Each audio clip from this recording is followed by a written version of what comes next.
we invite anyone that has an inclination to write for what we call the inspirational market, where the spiritual side of the message is as important as the events themselves. Mm-hmm.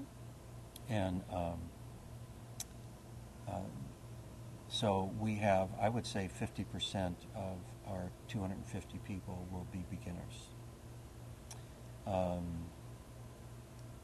Beginners, you got to start somewhere. Mm-hmm. And typically with writers, it's very rare for a writer to, someone to begin at, say, a young age, or even, in their 20s, or even in middle age. And the first thing they write be publishable. Writing is a craft and skill that takes the acquisition of time to acquire skills and knowledge in whatever their craft is. So good writers, almost all writers have begun with a desire, more than they've begun with, I have this masterpiece that I want to have printed. Mm-hmm. Okay? Mm-hmm. Typically, when a first-time author brings some of his writing to a conference the first time, and they've never published anything before, and they've been writing for a year or two in their closet by themselves, if they're not prepared that may not be, yes, God gave you the idea, but it may not be in publishable form. It may not be ready to go.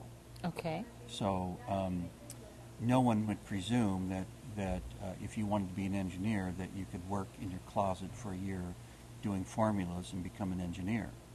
It takes time to develop skills.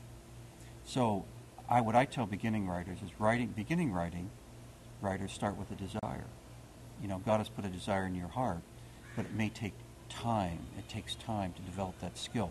And that's what this conference is about. This is a skill building conference and a network building conference. So for those who are intermediate to advanced, been working on a number of years and have a manuscript, this is a place where you can sit down with a professional and pitch them. And what them? Pitch them. Tell them your work. Okay. And your work may be at a professional level. The inspiration may be from God, but the product may not be ready for God, ready for prime time. I think you've asked a very critical question. When does an author know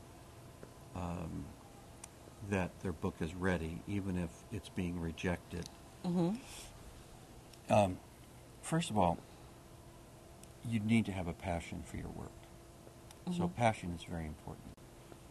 But if you read in Proverbs, one of the themes of Proverbs over and over and over again is that it's good for a man, and in that sense it includes women, mm-hmm. It's good for a man to have knowledge. It's bad for a man not to have knowledge. And referring to their life. Okay. You can't conduct your life without knowledge. And repeatedly in the Proverbs it says, do you see a man skilled in his work? He shall stand before kings. And so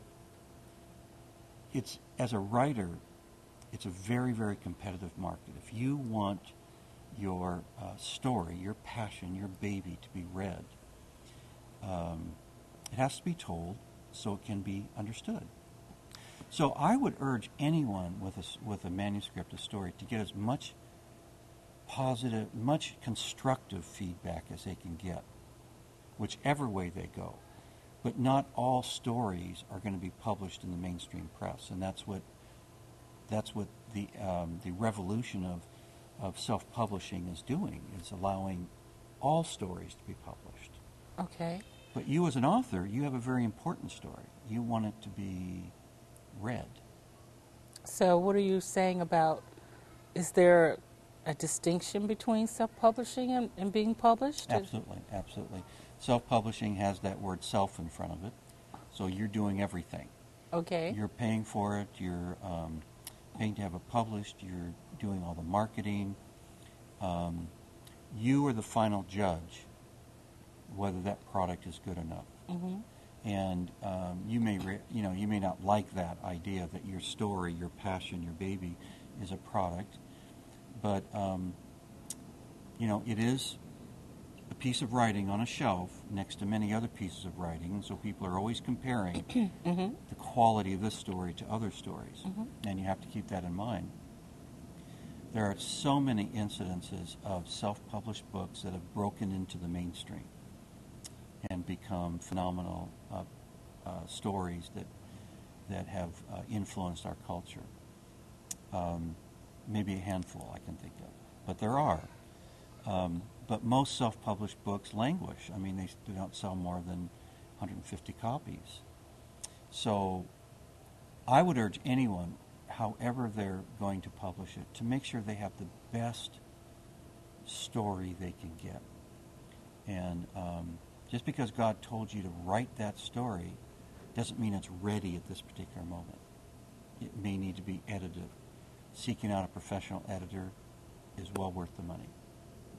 So that's my feeling on self-publishing. Thank you.